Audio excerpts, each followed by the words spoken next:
Right, what's up, Dragon Brood? We have more Marvel superhero previews, and we are on day 6 and 7 because there really wasn't anything on Sunday. But there's a lot here, so what we're going to do is we're going to hit up everything that's commons and higher, or not common, uncommons and higher, and then any of the commons that just look interesting when we stop on them, we'll talk about them. Otherwise, we're going to try to race through this, so grab yourself a drink because it looks like there's a lot of cards. So we have Kid Loki. It's a blue for a 1/1 God, Hero, Villain. Each creature you control that you've put one or more counters on this turn has hexproof. Whenever you draw your second card each turn, put a +1/+1 counter on Kid Loki. This one's fine. As an uncommon, totally reasonable. But I don't know how big the blue-green +1/+1 counter thing will be. And if your opponent really wanted to kill something having hexproof until the end of turn doesn't do a lot, unless you have some instant speed things that are putting counters, and then that sort of changes things. So, like, could it go into a deck? Sure. But realistically, eh. Also, as a reminder, I've not looked at these cards beforehand. I'm looking at them with you for the first time, but I'm also going to go very quickly, or try to, because again, we have a ton of cards to talk about. But Wonder Man, Hollywood Hero, 3 red for a 4/4 legendary creature, human performer hero. Performer, that's an interesting one. Has flying, so that's cool. Each power-up ability of permanents you control can be activated an additional time. That's actually kind of nice. And this has 7 mana, so 5 red. Put 2 +1/+1 counters on Wonder Man. If you're playing something that really cares about the power-up stuff, then maybe, right? Because being able to activate your power-ups multiple times would actually be really cool. But 7 mana, you're almost never going to use that on this. It's really just the 4/4 flyer and then giving you ability to use power-ups multiple times. But we'll see if that's even a deck. If it's not really a thing, then this card's probably going to see no play. Viv Vision, Teen Synthezoid, 3 generic mana for a 2/2 robot hero with flying. Whenever this card attacks, draw a card if her power is 4 or greater. You can pay 7 as a power-up to put 2 +1/+1 counters on Viv Vision. You know, if you're playing this in just an artifact-based deck, you have a lot of things that could pump your creatures and whatnot, so it's very possible this could just be hits the battlefield, it's already getting bonuses from something else, so now you're just attacking and drawing a card every time. Like, it's playable, but not exciting. Black Widow, Super Spy, 1 and a black for a 2/1 human spy hero mythic, so this must do something crazy. It has Menace, which is nice. Whenever it does combat damage to a player, that player exiles cards from the top of their library until they exile a non-land card. You may put a +1/+1 counter on Black Widow. If you don't, you may cast the exiled non-land card until end of turn, and mana of any type can be spent to cast that spell. Yeah, this is just a solid card. Like 2 mana, 2/1, you get to attack, you see the top card, or actually the first non-land card. Then if it's something that you don't really want, you're like, cool, I just make Black Widow bigger. If it's something that's useful and you have the mana, you get to play it. Yeah, this actually I could see this in some various mono black aggro piles, even some of the like Rakdos discard aggro things. Like, there's a few different decks that might be able to take advantage of this. Cloak and Dagger Entwined, 1 white black for a 2/2 human hero, Death Touch, lifelink, lots of words. When Cloak and Dagger enter, choose target opponent and up to 1 target creature they control. They reveal their hand. You may exile a non-land card from their hand or the chosen creature until Cloak and Dagger leave the battlefield. Oh, that's interesting. So for 3 mana, you get a 2/2 with Death Touch and lifelink, which is nice. And then you get your choice of either removing a creature from the battlefield as long as this is in play, or you get to take something out of their hand. This card's kind of cool. I mean, it's a 2/2, so, you know, you're not really going to want to block with it if you have something under it. But, yeah, this is cool. I dig this card. Oh, reminder, or note, really, to put here. There's people saying, why there's no Punisher? I believe we saw somewhere that there's no Punisher and no Ghost Rider and maybe a couple other things not going to appear in the set. My guess is because we'll be getting a Marvel Knights set or something that will have some of those extra characters that don't appear here, but that's just a guess. But yeah, if you're waiting on those, you're probably not going to see them in this set. At least that's what the word on the street is.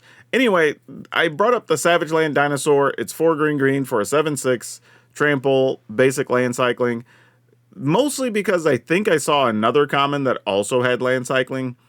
So if you're looking for land cycling or ways to fill up your graveyard while finding your lands, there's going to be some cards available for that.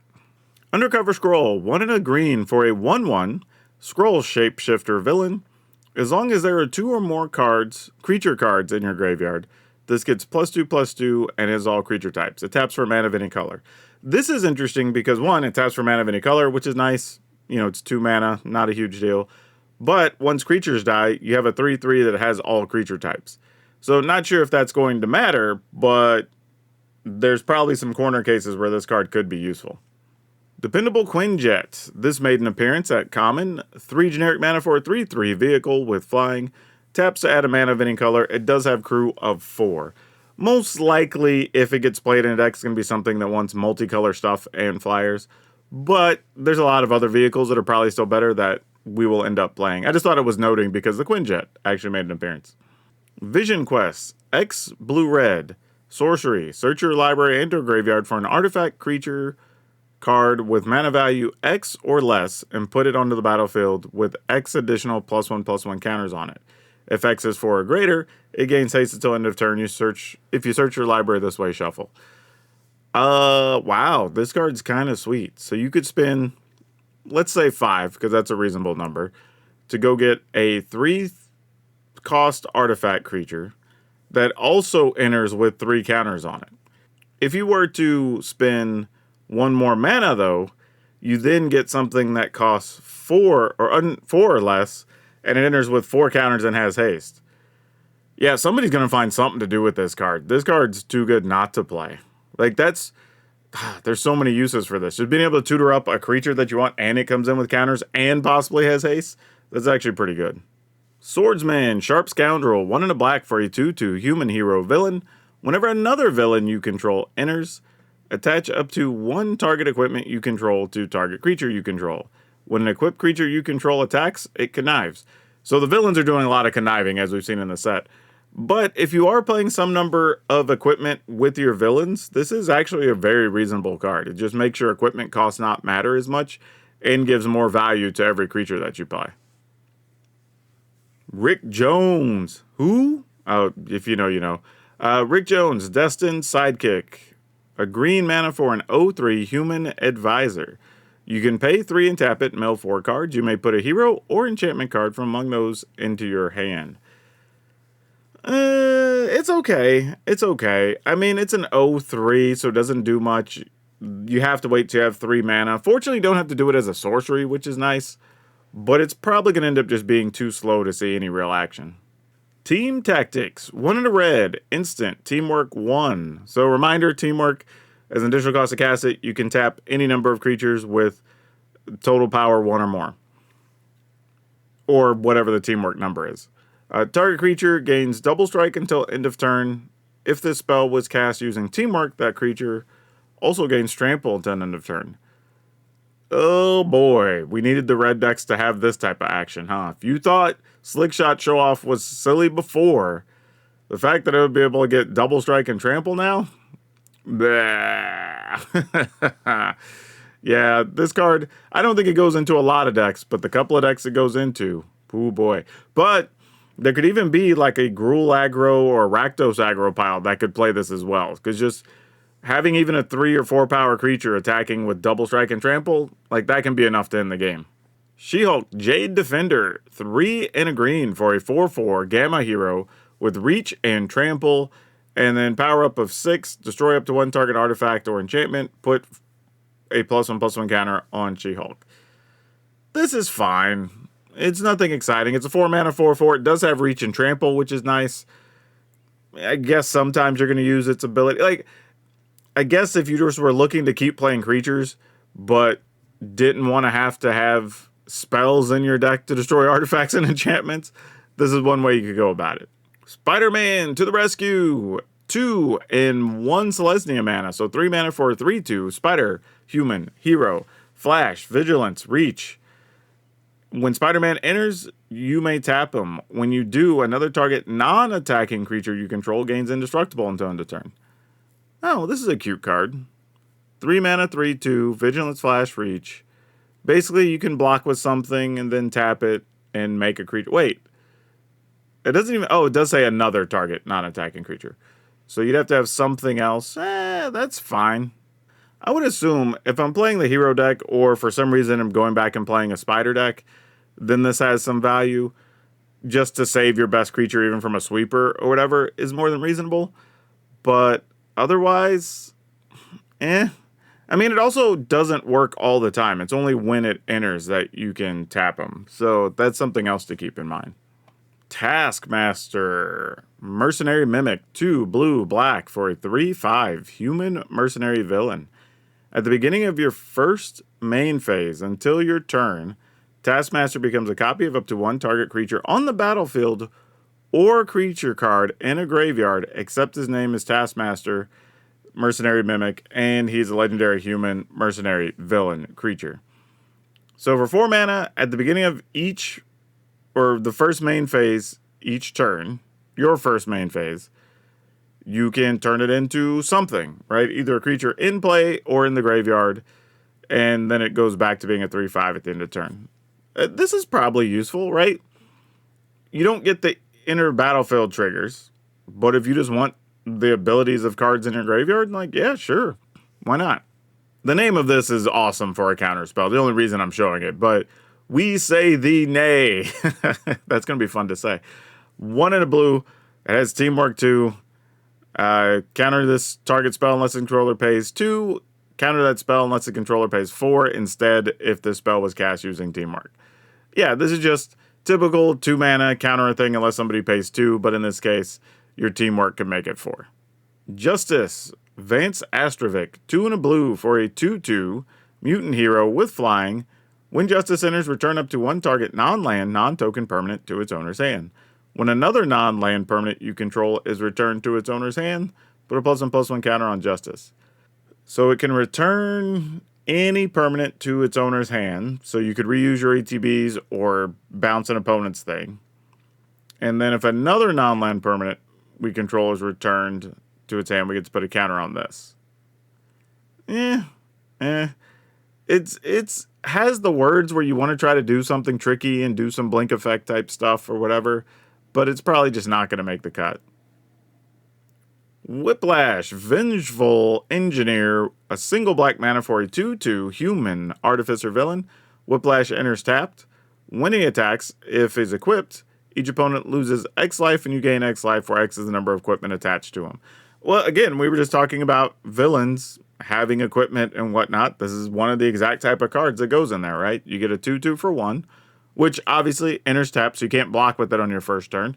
But after that, you're attacking with the 2/2 that's possibly bigger, and you get to drain your opponent's life total. I mean, yeah, seems fine. It's playable, assuming that villains is a real thing or equipment decks are a real thing. Red Guardian, Super Soldier, 2 and a white for a 2/2 human soldier villain. It has flash. When it enters, destroy target creature an opponent controls that was dealt damage this turn. Meh.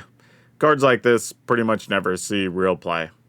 Claw, Sonic Subjugator, 2 and a black for a 2/2 human rogue villain. When Claw enters, target player reveals the number of cards from their hand equal to 1 plus the number of creature cards in your graveyard. You choose one of them. That player discards that card. Yeah. I mean, we are willing to play the Lizard, right? That's kind of similar. If you've dealt damage to your opponent, you get to pick a card from their hand, whatever. This is a little bit different, as they have to reveal cards equal to 1 plus the number of creature cards in a graveyard. So you need some things to die, or you just get to see one card and opponent discards a card. But yeah, this is probably borderline playable. Madam Mask, 4 and a black for a 3/2. This can't be good, I imagine. It's only an uncommon, though. Human villain. When it enters, she connives, so maybe it's a 4/3. Whenever you draw your second card each turn, create a 2/1 black villain creature token with menace.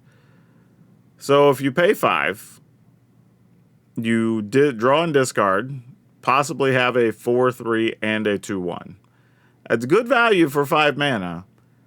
But even in the villains deck, I don't know if they want to be paying 5 mana for this. There's going to be a lot of other options. Too evil to stay dead. 2 and a black for a sorcery. It has teamwork 4. Choose target creature card in your graveyard with mana value 4 or less. If this spell was cast using Teamwork, instead choose target creature in your graveyard. Return the chosen card to the graveyard, or to the battlefield. Man, a 3 mana reanimate spell. I mean, I'm thinking about, like, you find a way to discard something on turn 2. But thing is, you still wouldn't be able to Teamwork just get anything until probably turn 4 or 5 anyway. This is actually playable. It's just to what extent? Like, what does the rest of the deck look like that wants this card? Hawkeye, Young Avenger, 3 and a red for a 2/4 human archer hero with reach, because, archers have reach. If the source you control will deal non-combat damage to an opponent or a permanent an opponent controls, and instead deals that much damage plus X, where X is Hawkeye's power. Whoa. Okay. I mean, 4 mana 2/4, we're not going to be writing home about this. But everything being 2 plus extra damage is real nice when you get it comes on a 2/4 body. Maybe there's a couple of corner cases where this could get played, but I wouldn't bank on it on high level play. But man, when this thing hits the board, everything does become a real problem. I say everything. It does say non-combat damage, so you do have to keep that in mind, right? So creature combat damage wouldn't do anything, but this does. Any spells, pingers, effects doing damage would matter. Hex Magic, 2 and a red, sorcery. It's arcane. Exile all the cards from your hand, then draw that many cards. Until the end of your next turn, you may play cards exiled this way. Oh, so this is goofy. So exile, let's say, 3 cards from your hand. Then you draw 3, and then you still have access to those other 3 cards you exiled till the end of your next turn.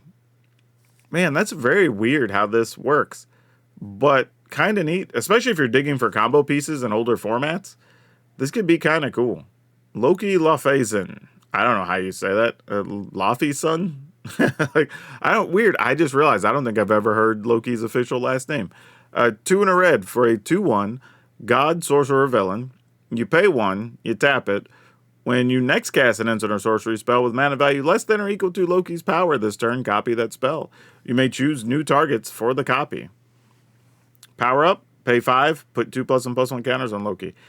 I mean, for 3 mana, you get to deal 6 with a lightning strike. That seems fine. It's a 2/1 for 2. There'll probably be some decks that want to take advantage of this. I could see it, especially in the decks trying to play the spells that, like, give double strike or double a creature's power, that type of thing. Like, they could actually really show out if for 1 more mana you got to copy those. Speed, Young Avenger, 1 and a red for a 2/2 mutant hero with haste. Whenever you cast a non-creature spell, you may pay 1. When you do, target creature with haste can't be blocked this turn except by creatures with haste. All right. A 2 mana 2/2 with haste that can make other haste stuff unblockable. I mean, I like seeing, say, like the Gruul haste decks. I think those are fun to play. So it's possible that this is a piece for something like that. But my guess is that's more of a niche thing than a real thing. Training Regimen, 3 and a green for an enchantment. Creatures you control gets with +1/+1 counters on them have trample. Okay. At the beginning of combat on your turn, put a +1/+1 counter on target creature you control. Ooh. So everything with counters on the... I mean, it is 4 mana, but everything with counters gets trample, and then at the start of combat, you just get to put a counter on stuff. I'll tell you what. Commander decks that play +1/+1 counters would definitely want something like this. Do standard competitive decks want something like this? I would think at best as a sideboard card if there's other small token, small creature decks or whatever in the format. But otherwise, I don't think... at 4 mana, I just feel like you have so much stuff you can play. Whether you're talking about Ouroboros, Halana Nalena, that type of stuff that just puts counters on things anyway. So probably not, but it's a neat card. Iron Man Armor. 3 generic mana for an equipment. When this equipment enters, attach it to target creature you control. Equipped creature has +2/+1 and has flying. You can pay 2, If this equipment isn't a creature, it becomes a 0/0 construct, artifact creature token with flying, or creature with flying, and it gets +1/+1 for each artifact you control till end of turn. Equip for 2. This is an awesome piece of equipment, right? This makes it to where if you don't have a creature, fine. This just becomes a thing and it just flies. It's a 1/1 minimum, but maybe it's worth a lot more. It has a cheap equip cost of 2. When you play it, it automatically locks onto a creature, so that creature has +2/+1 and flying. This might be one of the better pieces of equipment we've seen in a long time. Like, and for 2 mana to be able to give every creature flying from then on out, also not bad. Shield Helicarrier, 4 generic mana for a 4/5 vehicle with flying. When this vehicle enters, create 2 1/1 white soldier creature tokens. Crew of 6. So you're not going to crew this very often if you play it. You're mostly playing it because it makes soldiers, and sometimes you get to attack with the 4/5 flyer. Probably going to end up being too slow, but the fact that it makes 2 soldiers at least means it's something that's going to be on people's radars. Villainous Hideout. It's a land that taps for colorless. You can also tap it, add a mana of any color, spend mana only to cast villain spells, or to activate abilities of a villain source. You can pay 3 and tap it, target villain you control connives. Activate only as a sorcery. This is basically like the Heroes one that we got.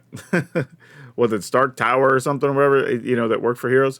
So, yeah, if you're playing villains, obviously you play this. It's an any color land for villains. Otherwise, you're probably not playing it. Okay, for full transparency, there were a lot of comments I got previewed. Most of them, like commons are wont to do, are not going to be all that popular. That's okay. That's why we didn't talk about a lot of them. But if you're curious, there felt like there was at least another like 20 cards, maybe even more, that we could have talked about today that were just commons. And we are getting to that point in the preview season where the next couple days you'll probably just see mostly commons and uncommons with just a handful of rares and mythics. But I don't know, the set looks kind of cool. There's some fun stuff. Some people are worried about costs being high and this, that, and the other, but there's also a lot of really, you know, like the Black Widow that we saw, like the Loki that we saw, right? Stuff like that can find its way into decks. So just pay attention, especially to the lower cost stuff or instant speed things, because those are the ones that tend to sneak up on you. But that's all I have you for now. We'll see you next time.